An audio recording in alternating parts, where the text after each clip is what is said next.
कलबुर्गी महानगर पालिका के इंतखाबात के नताइज आ गए, जिसमें कांग्रेस पार्टी को 27 सीटें हासिल हुई हैं, जबकि बीजेपी को 23, जनता दल सेक्युलर को 4 और एक आजाद उम्मीदवार को सीटें हासिल हुई हैं।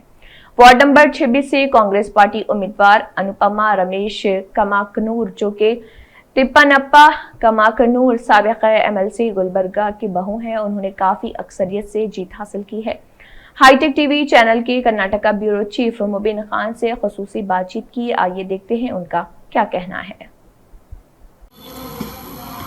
नाजरीन आदाब, जैसे कि आप तमाम लोगों को ये बात मालूम है कि गुलबर्गा सिटी कॉरपोरेशन इलेक्शन के नताइज सामने आ चुके हैं। जैसे कि आप लोगों ने देखा कि इस इलेक्शन में कांग्रेस को बहुमत मिली है, कांग्रेस के ज़्यादा सीट्स आए हैं।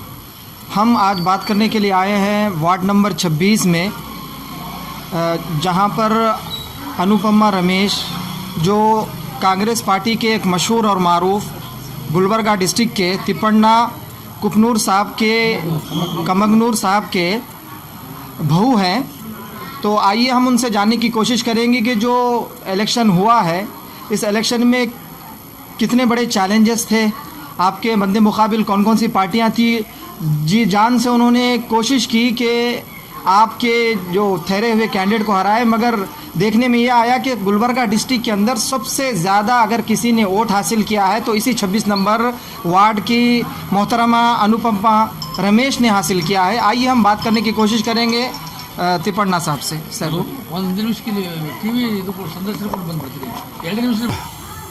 खुशी का बात है, आज कांग्रेस पक्ष ने 40-50 साल से दिवंगत कमरुल इस्लाम साहब का नेतृत्व में और धर्म सिंह साहब, दिवंगत धर्म सिंह साहब और मल्लिकार्जुन खड़गे का नेतृत्व में पहले चुनाव होता था। कंटिन्यू हमारा पार्टी की तरफ से, कांग्रेस पार्टी की तरफ से आज तक मेयर का स्थान हो चुका है। आज भी कमरुल इस्लाम साहब नहीं रहते, उनका मार्गदर्शन में, उनका पहले का डेवलपमेंट वर्क के बारे में, उनका मिसेस भी सोदरी खनीज फातिमा जी भी अच्छे काम कर रहे हैं। और मल्लिकार्जुन खड़गे साहब का डायरेक्शन, लोकल में शरण प्रकाश पाटिल, अजय सिंह, विजय सिंह और हमारा राज्य का प्रभावी नायक प्रियंक खड़गे, इन तरह एम आई पाटिल और अल्लाहपुर पाटिल सब मिलके बहुत निरकट मूल के बहुत लोग मिलके बहुत अच्छा तरीके से प्रचार करे थे। ये बार हमारा मेजॉरिटी ज़्यादा आ गए है। अब भी कांग्रेस बीजेपी वाले ने पैसे दे के वाम मार्ग से और अधिकार का पैपोटी में तड़प रहे, मगर ये नहीं होने का बात है। लोगों को मालूम हो गया है ये केंद्र में, राज्य में एक ही सरकार है, तो भी लोगों का ये पेट्रोल हो, डीजल हो और गैस का प्रॉब्लम हो और ये अगर रैता पे लोगों का समस्या निभाए में भी फेल हो गए हैं। और हर गरीबों का अकाउंट में 15-15 लाख रुपए डालते बोल के भी ये बोले थे, वो भी सफल नहीं हो गए हैं। इसीलिए मोदी सरकार खाली बात करने का सरकार है। कर्नाटक में वाम मार्ग से 16-17 एमएलए को करोड़ों, 100 करोड़, 50 करोड़ ऐसे दे के खरीदी लेके वो सरकार चला रहे हैं। ये बहुत दिन नहीं चलाने वाला है। ये 6 महीना, 7 महीने में और चुनाव आने का अंदाज भी है। ये सरकार नहीं है जो पैसे मारने के वास्ते परसेंटेज सरकार हो गए है।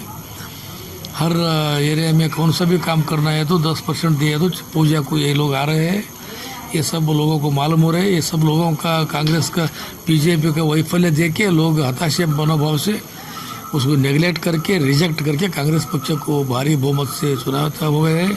हमारे वार्ड नंबर 26 में भी चंदू पाटिल, उनका पिताजी का नाम बीजी पाटिल है, वो एमएलए होने के वास्ते ये इसमें सब वार्ड को आके 50 लाख 60 लाख तक दे के खर्चा करके गरीबों का वोट खरीदी लेने का कोशिश करे।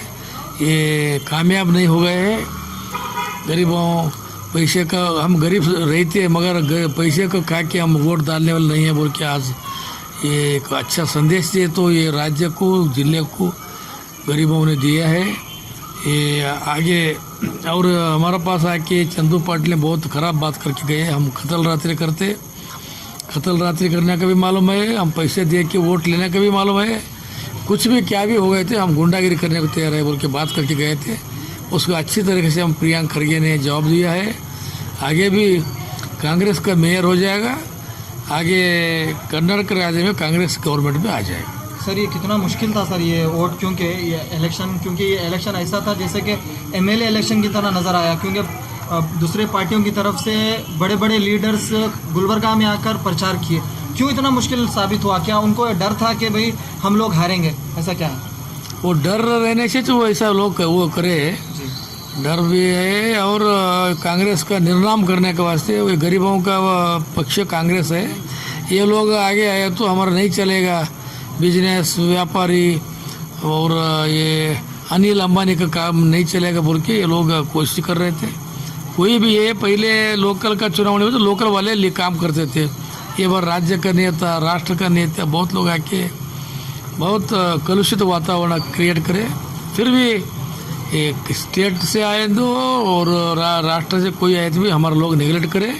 मतदान अच्छे तरीके से न्याय बोध से वो लोग मतदान चलाए, मतदान में भाग हो गए, भागी लिया है। और ये बीजेपी सरकार ये राज्य से राष्ट्र दोनों तरफ से जाके राष्ट्र में भी हमारा प्रधानमंत्री होना, कर्नाटक का ये कांग्रेस पक्ष से, और कर्नाटक में भी हमारा मुख्यमंत्री होना, हमारा सरकार होना बोल के लोगों का इरादा है, हो जाता है। सर अब ये जो आप इलेक्शन जीते हैं आपकी बहू, तो आप ये बताएं कि आइंदा आप क्या लोगों को आश्वासन दिलाएंगे, क्या यकीन दिलाएंगे कि क्या क्या काम उनके करेंगे? हम 20 साल से हमारा मिसेस कारपोरेटर हो गए थे, डिप्टी मेयर हो गए हैं, बाद में मैं कारपोरेटर हो गया है, और मेरा बेटा रमेश कमकदर भी 2 बार कारपोरेटर हो चुके हैं। हम 20 साल से है, अब 21 साल से है। अब ये हमारा बहू ने चुन के आए गुलबर्गा जिले में 55 वार्ड में हाईएस्ट वोट से चुन के आया है। और ये गरीबों ये एरिया का 26 वार्ड का मूलभूत सौकर्य, पानी, इलेक्ट्रिसिटी, ड्रेनेज, रोड, क्या क्या एसेंशियल कमोडिटी मूलभूत सौकर्य पहले ये 6,000 वोट तक थोड़ा कम में एरिया आता था। ये बार 15,000 वोट का एरिया हो गए है। राघवेंद्र कॉलोनी हो, लालगिरी हो और न्यू राघवेंद्र कॉलोनी हो, बहुत ये नीचे का एरिया वगैरह बहुत एरिया आ गए हैं। गरीबों बहुत है। ये सब का क्या क्या काम करना वो करके ये राज्य में महानगर पालिका में 26 वार्ड को देखने को आना, वैसा अच्छा काम करने के वास्ते मेरा इरादा है। मैं भी सपोर्ट करता हूँ, मेरा बहू मेरा बेटा भी काम करता है। सर बहुत बहुत शुक्रिया हमसे बात करने के लिए। और हम जैसे कि आपने सुना कि जनाब तिप्पण्णप्पा साहब, कुमगनूर साहब ने अपनी बात रखी, और आपको ये बात मालूम होना चाहिए कि एक लंबे अरसे से ये लोग आवाम की खिदमत करते आए हैं। तकरीबन 20 साल का अनुभव है साहब का है, और आपके अहलिया का है, और उसके बाद आपके बेटे का है। अब ये चौथा जो उनकी बहू है ये काम करने के लिए आए हैं। आइए हम बहुत बहुत शुक्रिया अदा करते हैं।